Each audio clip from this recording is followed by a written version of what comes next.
Esse aqui é um trecho de um vídeo, tá? Que nós colocamos aqui no canal Além da Nuvem, que fala da história secreta da humanidade. Ele vai ser a nossa introdução aqui hoje.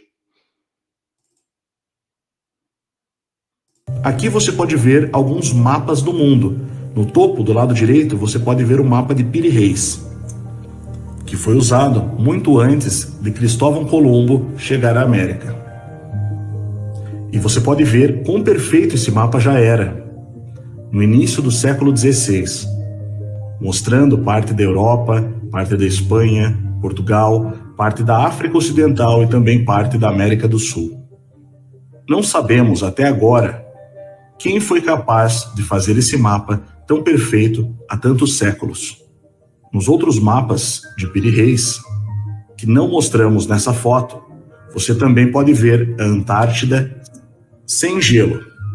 Em 1956, pesquisadores descobriram que a Terra, que está debaixo da massa de gelo na Antártida, é exatamente como o mapa de Piri Reis mostrava. E os pesquisadores concluíram, então, que este mapa, ou pelo menos suas fontes, deveriam ter de 10 a 12 mil anos, presumindo que só poderia haver terra sem gelo naquela região da Antártida nesse período, e não mais recente do que isso. Mas será que isso é verdade? Será que realmente esse gelo da Antártida não pode ser uma coisa mais recente?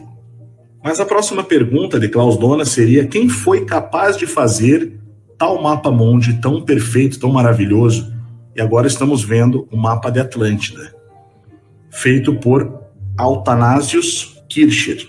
E o mapa está invertido. Ele fez ao contrário. E você pode ver também que o continente está entre a Europa, a África e a América. E você pode ver do lado esquerdo, abaixo, lados diferentes de um mapa do mundo em uma enorme pedra. Este mapa do mundo de pedra foi encontrado em 1984, enquanto garimpavam ouro no Equador, em um sistema de túneis subterrâneos, com 350 artefatos que não se enquadram em qualquer cultura sul-americana, pré-colombiana, conhecida e existente. Neste mapa de pedra está uma linha de quartzo natural, essa linha branca. Esta é a parte da frente do mapa do mundo de pedra. E você pode ver aproximadamente no Oriente Médio, próximo à Arábia Saudita, você pode ver a incrustação de um olho, e deste olho, à direita e à esquerda, está uma linha de quartzo natural indo para o lado direito, para a Índia e para a Tailândia. E também há uma ilha longa do lado direito, que, segundo a pesquisa do professor Kimura, é possível afirmar que entre a ilha japonesa, a nordeste, até além de Taiwan, uma vez também existiu um grande continente. Aqui está a parte de trás. E você pode ver, no lado direito, a linha de quartzo no Atlântico por um continente, a Atlântida. Um detalhe, pessoal, pausei um pouquinho o vídeo aqui. Com certeza esse é um mapa muito antigo, né? Muito antigo. Ele é considerado por alguns pesquisadores como o mapa mais antigo do mundo, né? O mapa do mundo. Ele é um grande mistério, porque inclusive ele mostra o Brasil, né? A costa brasileira, junto com a costa da América do Norte. Tá? Além de Atlântida também, né? Aquela mesma ilha que nós vimos em outros mapas ali. Tá? Vamos em frente. Que em nossos dias não existe mais. Em seguida, a linha branca atravessa parte da América do Sul. Aqui, olhando de perto, você pode ver exatamente a Baía de Guayaquil, no Equador, com linhas subindo para o norte e uma incrustação redonda, mostrando o local exato onde foram encontrados esses artefatos, que, por sinal, também é o local onde há a água de melhor qualidade em todo o mundo conhecido. Um outro artefato muito interessante encontrado no mesmo local, no Equador, é a chamada pirâmide com um olho. O olho é uma incrustação. A pedra é cinzenta e branca e tem 13 degraus. Parece exatamente como a da pirâmide de olho brilhante na nota de $1 americano. Se você colocar essa pirâmide sob a luz negra, o olho brilhará intensamente e parecerá realmente como um olho, mas não exatamente como um olho humano.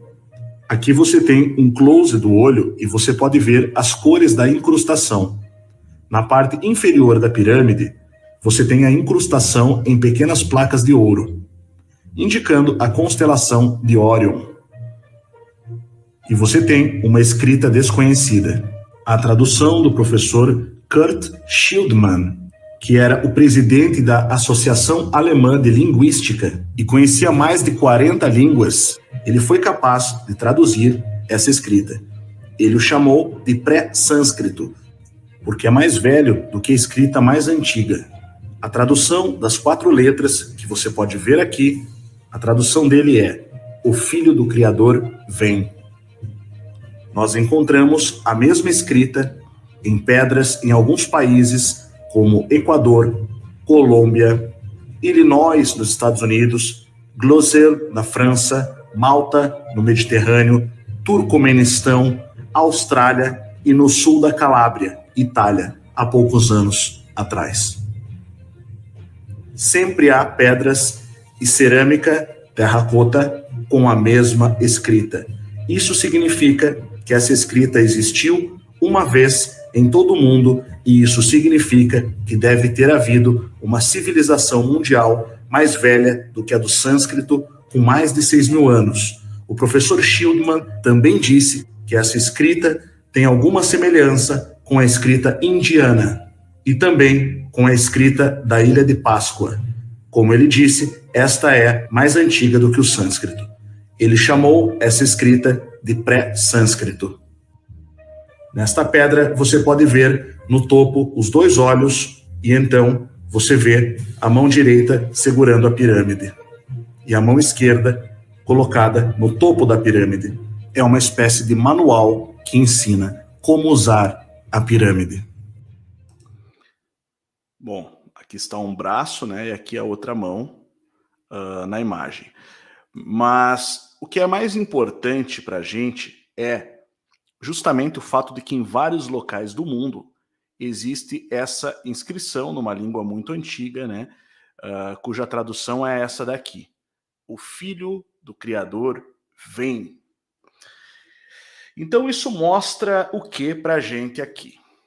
Isso vai nos mostrar que existe uma ordem nesse mundo, né, onde os antigos reis, e conforme nós vamos ver agora, daqui a pouquinho já, numa videoaula, num trecho da aula do André de Pierre, que tem no Instituto Licentia, os Anunnakis, eles eram, ou melhor, os reis da Suméria, vamos falar assim, eles eram chamados de reis gigantes. Havia até um termo para isso, como nós temos na nossa civilização, na nossa história, os termos rei, por exemplo, rei Dom Afonso Henriques, ou imperador, né, imperador Dom Pedro.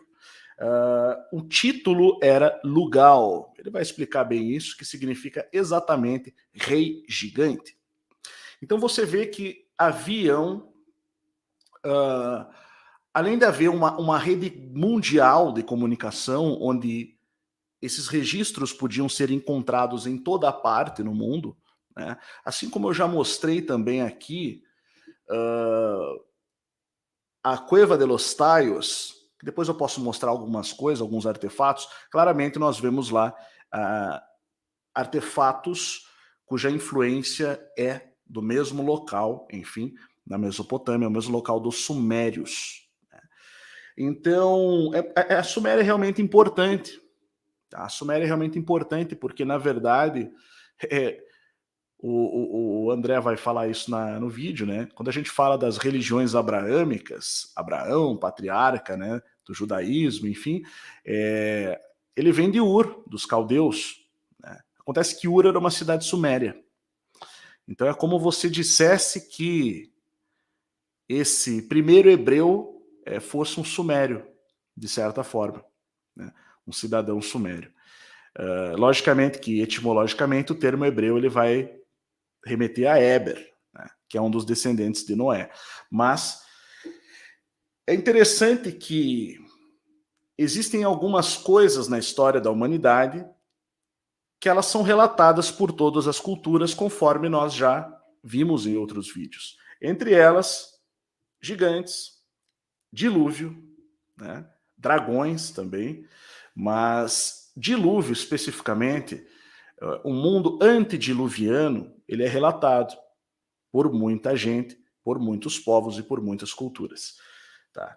Então, você começa a perceber que há uma cronologia, que hoje eu vou tentar destrinchar essa cronologia dos eventos cósmicos. E quando eu falo cósmicos, eu cito exatamente o real sentido da palavra, de cosmos, né, do grego, que vai falar desse mundo, de tudo que faz parte desse mundo, desse nosso ambiente, esse macroambiente, né? Então, existem alguns eventos que são muito importantes. Os sumérios vão chamar os seus antigos reis e deuses de aqueles que do céu à terra vieram. Nós podemos puxar lá uma passagem bem interessante, que é, no caso, Gênesis 6:4, que nós vimos, inclusive, no vídeo anterior aqui no canal Além da Nuvem, onde eu mostrei aqueles possíveis titãs, né? Enfim, que já seriam seres realmente colossais. Então, existem duas fases diferentes. Existem alguns acontecimentos do mundo que são realmente marcantes para a história da humanidade. Eu vou citar eles aqui, pelo menos da história mais recente, mas na história antiga também havia alguns. Bom, havia naqueles dias gigantes na Terra. Essa parte aqui é o que nós vimos no canal Além da Nuvem, onde nós abordamos, né, a história dos titãs, enfim. Isso seria um outro período. Tá? Pelo menos essa é a minha sugestão, tá? De acordo com as nossas pesquisas. Cada um pode ter as suas próprias conclusões também, tá? Somos bem tranquilos quanto a isso. Você não precisa acreditar em nada do que eu estou te falando. Eu estou apenas mostrando aqui estudos e as minhas conclusões a respeito, tá? Então, enfim, havia naqueles dias gigantes na Terra. E também depois, quando o que aconteceu? Os filhos de Deus entraram as filhas dos homens e delas geraram filhos. Estes eram os valentes que houve na antiguidade, os homens de fama. Esse evento aqui, é possível que exista um paralelo, né, entre os chamados anjos caídos, que do céu à terra vieram, e os Anunnakis. Estive conversando, inclusive, com o André de Pierre em off sobre isso, e aparentemente essa também é a conclusão que ele chegou estudando os Anunnakis, que eles seriam os próprios que do céu à terra vieram, né? Enfim, e depois geraram ali filhos, e é por isso que no passado havia essa questão dos reis gigantes. E agora nós vamos ver esse trecho da aula do André, e eu vou comentar aqui antes da gente entrar na Cristofonia de Eurique. Só deixa eu fazer uma observação importante aqui. Então a gente começa a ver que existiram momentos, né, que para os antigos e para o desenrolar da história dessa história, pense na Terra como um ente geracional, tá? Ou no cosmos como um ente geracional. Então isso quer dizer que ele vai ter começo, meio e fim, e depois vem uma nova geração. Segundo a visão das escrituras da Bíblia, isso seriam os íons, os aeons, que Jesus chama. Jesus fala esses aeons, as eras, né? Então, nesse nosso aeon, nessa nossa era, este seria um acontecimento importante. O primeiro deles, a descida, né, desses que nós vamos abordar. Claro que existiram outros, mas nós vamos tratar alguns aqui, tá? Primeiro, a descida que do céu à terra vieram, esses seres, né? Vamos falar dos anjos caídos, ou você pode chamar dos Anunnakis, enfim. Segundo ponto, quando o Elohim superior, né, que na Bíblia nós conhecemos como Yahvé ou Jeová, enfim, o Deus dos hebreus, Deus de Israel, ele interfere no caminho da história e, enfim, faz contato lá com o sumério Abraão, né? E vai iniciar ali uma separação de um projeto na Terra, de uma aliança elohímica com humano-elohímica, elohímica humana, lógico, porque vem de cima para baixo. Isso é uma interferência na história da humanidade. Existe um estudo chamado, que é um estudo da filosofia da história, né? O professor L'Oréal Rocha aborda bastante também esse assunto, que é o estudo da filosofia da história a partir da ótica providencialista. O que isso quer dizer? Significa, basicamente,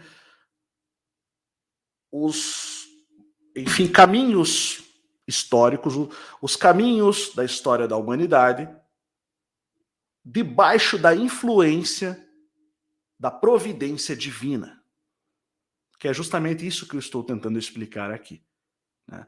Por exemplo, quando no relato bíblico nós temos lá o Elohim, que governa sobre a Assembleia, né? Isso nós vamos ver tudo isso. E vai ser polêmico, já aviso, tá? Mas eu vou tentar fundamentar o melhor possível, deixando, claro, as pessoas livres para tirar suas conclusões. Não quero impor nada aqui, mas eu vou trazer, sim, essas informações, porque são informações que eu acho de extremo valor, tá? Extremo valor. Então, nós temos esse momento histórico da aliança, e depois nós temos esse momento que nós vimos na introdução dessa live, que em uma língua muito antiga, que o linguista, o Schildman, que falava mais de 40 línguas, presidente da Associação de Linguistas da Alemanha, quer dizer, uma autoridade, uma sumidade no assunto, né, como dizem, ele vai dizer que a tradução é essa, no pré-sânscrito. O filho do Criador vem. Então nós vemos mais uma vez o Elohim que vem à Terra. O filho, né? Elohim, o filho. Então é mais um momento. Então são 3 momentos principais aqui. E nós vamos falar de um quarto, tá? Os 3 momentos. A descida, ou a queda dos anjos, a aliança de Deus com um povo, interferindo na história humana, que até aquele momento era simplesmente a relação das religiões, era a relação dos povos da humanidade com esses anjos que tinham descido, esses seres, digamos assim, que eram chamados de Anunnakis, né? Então, a relação era com eles, a relação religiosa que os povos tinham, até que o Deus dos hebreus desce e faz uma aliança. Depois nós temos uma nova aliança feita, é passado o bastão de pai para filho. De pai para filho é passada a autoridade. Do ponto de vista de governo espiritual, de governo do providencialismo, tá? Das decisões do providencialismo. E a partir daí vai se desenrolar um novo processo, que nós estudamos na verdadeira história do Brasil, que chama-se a transladação do império, que é baseado naquele versículo, que é o versículo base dos estudos chamados Transladação do Império, que diz o seguinte: assim como, ou melhor, porque assim como o relâmpago sai do Oriente e se mostra até o Ocidente, assim será também a vinda do Filho do Homem. Então nós vamos ter um início e um fim dessa nova fase, né, nesse aion, que é o início da era cristã até a consolidação, que é relatada em Apocalipse, enfim. Então, nesse processo também vai haver uma interferência na história da humanidade, assim como aconteceram algumas relatadas no Antigo Testamento, enfim, por meio dos profetas, que eram aqueles acontecimentos onde a providência divina agia de modo a interferir nos caminhos da história, né? ajudando um povo a ter vitórias, outros a morrerem, outros a perderem, enfim. Aí nós vamos ter uma outra aparição. Você vê que há essa passada de poder, digamos assim, de pai para filho, né? Esse governo de Elohim sobre a terra, da providência divina, e a partir daí nós vamos entrar em outra linha histórica de acontecimentos que vão realizar então esse outro projeto, esse projeto do Filho, né? E aí nós vamos chegar na Cristofania de Eurique, que é realmente a aparição de Cristo, e ela se dá exatamente, não é a volta de Jesus, tá? Não confunda, ninguém está falando isso aqui. É uma manifestação do divino, uma manifestação sobrenatural, é um fenômeno sobrenatural, tá? Que vai se dar no milagre de Eurique, né? Que é o mito fundador da nação da qual nós fazemos parte. Então, esse é o ponto.